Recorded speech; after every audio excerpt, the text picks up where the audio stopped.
Je vous remercie, Madame la ministre. Maintenant, nous allons poursuivre avec l'intervention de Monsieur le député de Matane, Matapédia.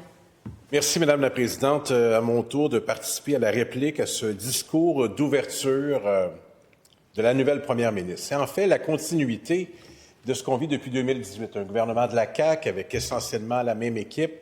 La différence, c'est qu'il y a une nouvelle chef qui est la première ministre du Québec. C'est pas une nouvelle session non plus. Il y a eu un arrêt qui a été demandé par le gouvernement et on reprend les travaux. Là, on les a abandonnés. Donc, ce n'est pas une nouvelle ère, c'est un nouveau gouvernement qui, selon ses termes, veut se donner un nouvel élan. Ça relève plus de sa volonté, de son souhait, que de la réalité. Lorsque j'ai suivi la course au leadership de la Coalition Avenir Québec, j'ai bien entendu les propositions des deux principaux candidats et je me suis demandé comment des propositions aussi diamétralement opposées pourraient survivre ensemble. Manifestement, certains ont dû mettre de côté leur demande.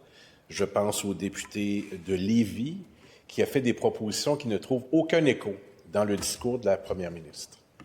Des propositions sur la permanence des employés de l'État, par exemple. C'est un exemple sur la taille du Conseil des ministres, sur la relation qu'on devrait avoir avec les centrales syndicales. Tout ça n'a pas été retenu. Ce qui a été retenu, c'est que le ministre, qui était ministre, est redevenu ministre et n'est pas revenu sur ses propositions. J'ai observé ça et je me suis dit, il y a vraiment une rupture avec le gouvernement précédent, une rupture avec le premier ministre précédent. C'est comme si, dans cette course, il fallait tout changer, tout recommencer. Et maintenant que la première ministre est au pouvoir, c'est comme s'il fallait oublier. Et c'est la nuance que je fais entre les deux. Tout ce qui est arrivé avant n'a jamais existé. Si vous avez à peu près mon âge, ou plus vieux ou plus vieille, Madame la Présidente, vous vous souvenez peut-être qu'à un moment donné, le personnage de Bobby dans Dallas avait disparu. Et à un moment donné, il est revenu. On croyait qu'il était disparu et on nous a dit tout ce que vous avez vu avant, ça n'a jamais existé. C'est l'image que j'ai eue. C'est un peu niché, ça fait partie de la culture populaire, mais ça m'a rappelé ça. Or, j'étais là, je les reconnais. Je suis pas mal sûr que c'est les mêmes que j'ai vus. Je vois la ministre de l'Éducation, je la reconnais, là. Je sais que c'est elle. Je l'ai déjà vue. Je sais reconnaître quelqu'un qui vient de Matane en plus. J'ai vu le ministre des Finances, je suis pas mal sûr que c'est lui aussi. Et d'autres ministres également. C'est la même équipe, mais il y a une nouvelle administration. Alors, la députée de Sanguinet a remporté, puis là, j'ai écouté les premières semaines, puis qu'est-ce qu'elle est différent? D'abord, avec beaucoup d'humilité, à ce qu'elle rappelle souvent, elle nous disait, et ça c'est textuellement, « J'ai un leadership qui plaît ». Répétez ça souvent, « J'ai un leadership qui plaît ». Bon, très bien. Très bien si ça commence avec l'équipe, puis on va le voir dans la population. Donc, on a eu un... Le premier test, c'est pas tellement le discours, c'est les premiers gestes qui ont été posés, la composition du Conseil des ministres, où on a des commentaires à faire. Ensuite, il y a les premiers gestes qui ont été posés. Dans bien des cas, on se demande pourquoi ça n'a pas été fait avant. Je veux dire, qu'est-ce qui bloquait, qu'est-ce qui empêchait l'annonce ou la réalisation de ces projets? Et là, je me suis rappelé une partie du discours de la première ministre lors de sa victoire où elle a dit, quand même, là, on ouvre les fenêtres et on laisse entrer de l'air frais. Je ne sais pas sur ce que ça dit, sur ce que c'était. Je ne sais pas comment l'ancien premier ministre a réagi à ça, mais c'est une image forte. On ouvre les fenêtres. Donc, il dit ça, puis pas souvent de référence à ce qu'était une vie pas si lointaine, juste avant qu'un premier ministre qui a quand même donné plus de 7 ans de sa vie comme premier ministre, puis bien plus d'années dans la vie politique. Je trouve que le mot d'ordre, puis on l'a compris que le mot d'ordre est celui-là, c'est ne jamais accepter de dire autre chose que c'est un nouveau gouvernement. Ne jamais revenir sur l'ancien. D'ailleurs, on évoque le gouvernement précédent. J'ai entendu ça en chambre mardi, le gouvernement précédent. Oui, mais pas mal le même monde, là. Fait que quand la première ministre dit « Vous avez vu quelques semaines », imaginez 4 ans. Donc, 12 ans de caquisme. Moi, je dis, il ne faut pas l'imaginer, il faut se souvenir. C'est pas mal le même groupe parlementaire qui était là pendant 8 ans. et qui a une option et des propositions et un bilan qui ne plaît pas tant que ça aux Québécois, manifestement. D'ailleurs, dans bien des cas, le seul angle d'attaque à l'égard de ma formation politique, c'est « Ouais, vous voulez faire l'indépendance? » Ouais, puis personne n'en veut. Bien, quand même le double d'appui de l'indépendance à la Coalition Avenir Québec, puis ils n'empêchent pas de vouloir se représenter. Alors, si on suivait uniquement ces données-là. Par contre, moi, je sais que lorsqu'on a une offre claire, ça attire du monde. Le Parti québécois, on a attiré plein de nouvelles candidatures. Aucun des 7 députés va quitter la vie politique. Aucun a quitté. À la CAQ, aucune nouvelle candidature. On est maintenant 4-5 mai. Aucune, et des départs plusieurs. Il y a encore 30 députés qui n'ont pas annoncé s'ils revenaient ou pas. Alors, j'imagine qu'on suppute sur quelle sera la suite. La suite, elle est largement liée au bilan en matière de disponibilité des fonds publics, par exemple. Quand j'indique, puis ce n'est pas sans raison que c'est le même ministre des Finances, ça veut dire que les marges de manœuvre qu'il a et les commandes qu'il a remplies, ça va se poursuivre. On n'est pas dans une bonne situation financière. Le gouvernement nous a beaucoup endettés lorsqu'il est arrivé. Il a hérité d'un surplus. Maintenant, on est bien plus loin que ça. On s'est endetté. Et puis, c'est pas parti pour s'arrêter. Donc ça limite les choix. À la rigueur, on pourrait regarder ce qu'on a comme ressources puis dire comment on fait les meilleurs choix avec l'argent qu'on a. Dans bien des cas, c'est questionnable. C'est le rôle de l'opposition de poser ces questions-là. C'est questionnable. On n'a pas le véritable état des finances publiques, mais on peut essayer de voir c'est quoi le portrait qui se présente à nous. D'ailleurs, il y a quelques semaines, par l'entremise d'un communiqué, j'ai indiqué qu'un éventuel gouvernement du Parti québécois rendrait disponible un grand nombre de documents qui seraient rendus disponibles au public. Parmi ces documents, les prêts non remboursables aux entreprises, les contrats qui ont été accordés presque de gré à gré pendant la pandémie, les contrats à McKinsey, l'attribution des mégawatts, tous ces documents qui nous sont refusés, qui sont refusés aux médias, sont rendus publics assez rapidement. Pour comprendre ce qui est arrivé. Moi, je veux savoir pourquoi, par exemple, un bijoutier très connu de Montréal qui s'appelle Burks a reçu 15 millions de dollars du gouvernement du Québec pendant la pandémie. Était-ce un service essentiel? Peut-être qu'il y a quelque chose qui m'échappe.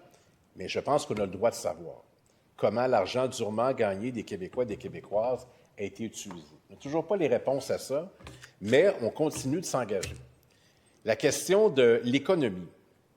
Northvolt, quand ça a été présenté, je m'en souviens, c'était le plus grand projet industriel du Québec. Puis on nous l'a préparé comme ça, puis on nous l'a présenté comme ça. Puis là, c'est le premier ministre qui était là, puis c'était le ministre de l'Économie qui a quitté M. Fitzgibbon, et la nouvelle ministre, nouvellement première ministre, qui était là. On a une devanture, on a tout ce qu'il faut, c'est un investissement qui est judicieux. Finalement, c'est un flop épouvantable. Qui est responsable? Qui est imputable? Qui avait la possibilité de dire oui ou non à ce projet? Bien, il y en a un qui n'est plus là, qui demeure député, qui est le premier ministre, mais la ministre de l'Économie, elle est tout là. Donc, elle a une responsabilité, puis elle doit assumer ça. Son mandat n'a pas commencé après sa victoire à la chefferie.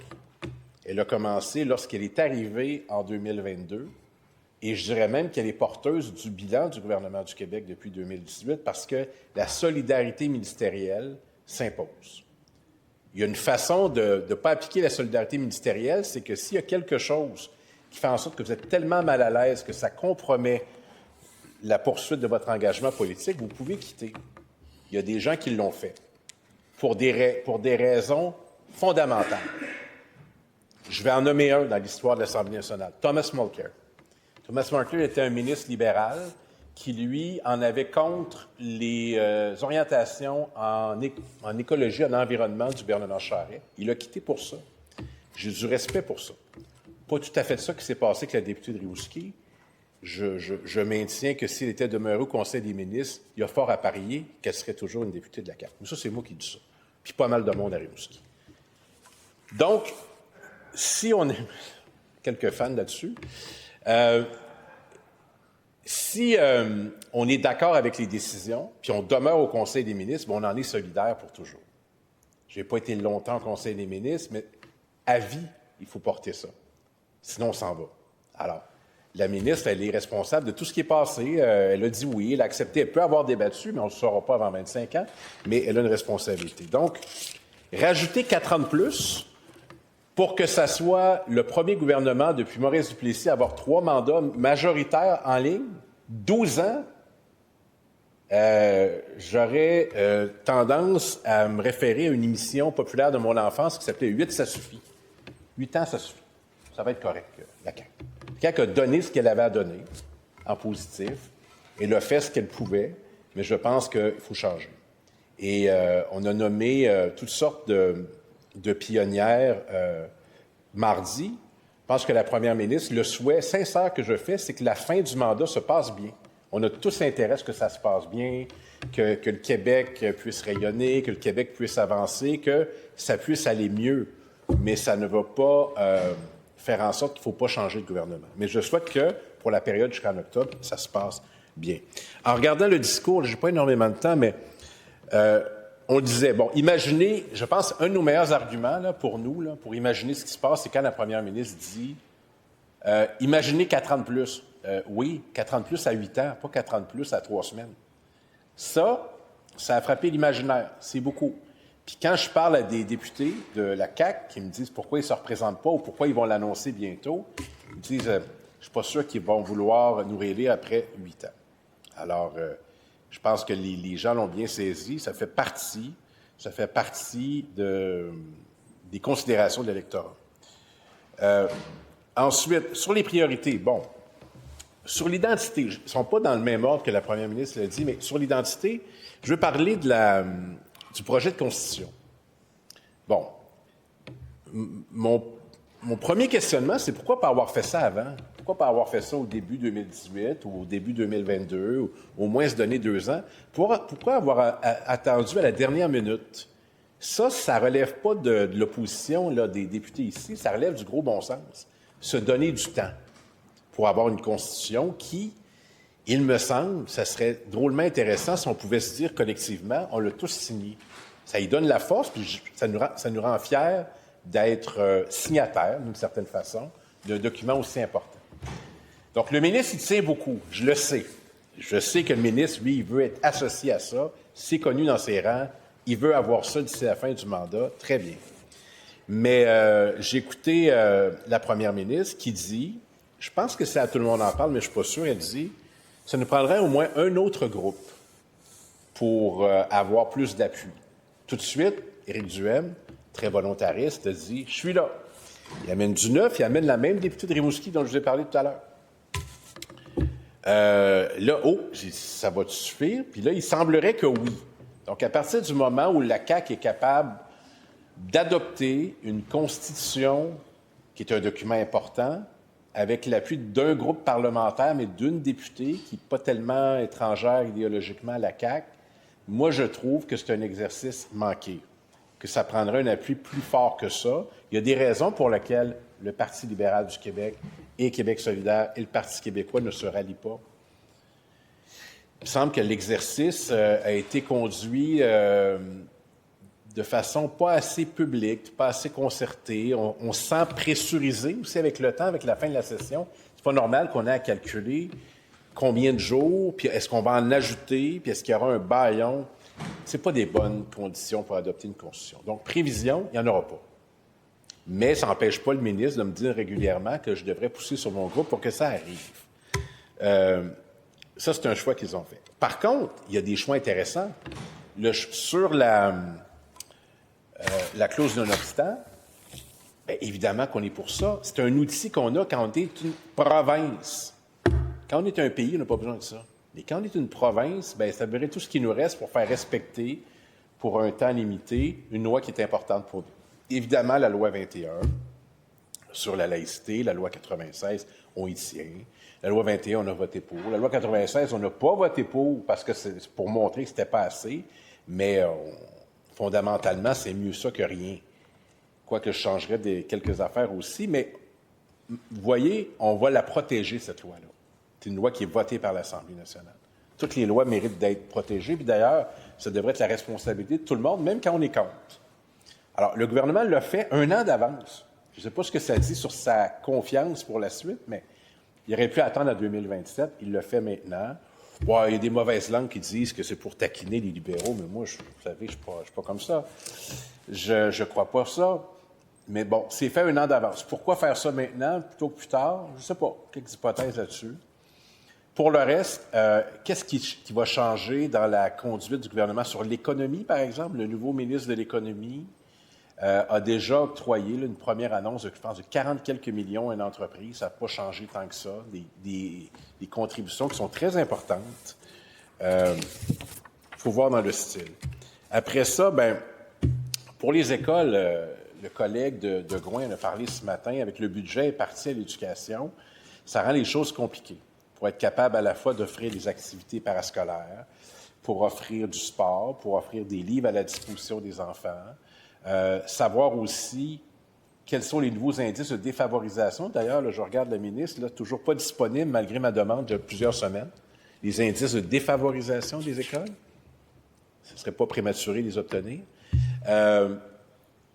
Comment on aide les écoles et surtout les enfants, les élèves les plus défavorisés pour qu'ils puissent avoir accès à leurs rêves. Ils ont autant de potentiel que les autres, il faut les aider. Alors, ça fait partie de ça. En santé, avec la numérisation des données, moi, je note une chose importante. La première ministre a fait un pari audacieux. Elle endosse elle-même, puis elle est garante du résultat. Donc, elle l'a dit dans une vidéo, puis la ministre aussi a fait des interventions qui vont dans le sens que, même si c'est totalement indépendant, Santé Québec et le gouvernement, totalement indépendant, c'est ça qu'on nous assure, on est sûr qu'il ne se passe rien. Peut-être quelques bugs, pour apprendre fidèlement ce qui a été dit. D'accord. Alors, on saura dans 1 semaine ou 2, puis tant mieux s'il ne se passe rien, c'est ça qu'on souhaite.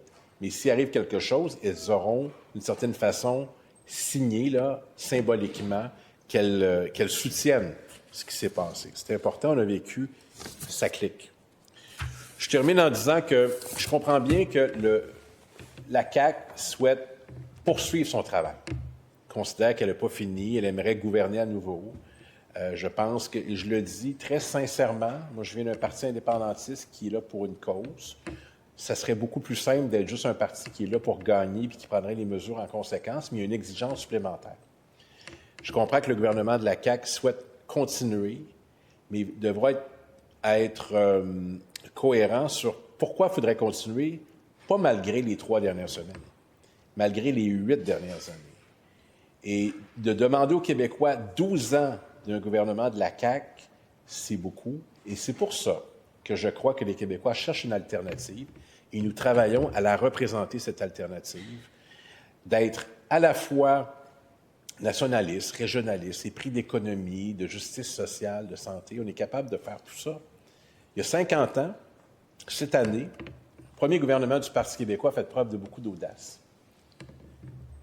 J'ai la conviction que les héritiers, héritières et fiduciaires de cette grande formation politique ont encore dans le cœur beaucoup de ces idéaux, beaucoup de cet espoir, beaucoup de cette fougue, et c'est les plus jeunes qui se joignent à nous qui nous le disent. L'histoire se poursuit, et je suis convaincu que, et je le dis sans effet de toge, le gouvernement du Québec a fait ce qu'il avait à faire. Il fait des bonnes choses, les Québécois ont su l'apprécier. Mais je pense qu'il est temps de tourner la page sur ce gouvernement, et je pense que, personnellement, plusieurs de ses membres s'apprêtent à le faire aussi. Alors, je nous souhaite à tous et toutes, d'ici la fin de ce mandat, que ça se passe bien pour le gouvernement et que les Québécois, ultimement, trancheront pour une nouvelle formation politique qui s'appelle le Parti québécois, qui pourra dignement succéder à ce gouvernement qui en aura fait 8 ans, ce qui, selon moi, et je pense, pas mal de monde, est suffisant. Merci, Mme la Présidente. Merci, Monsieur le député, pour votre intervention.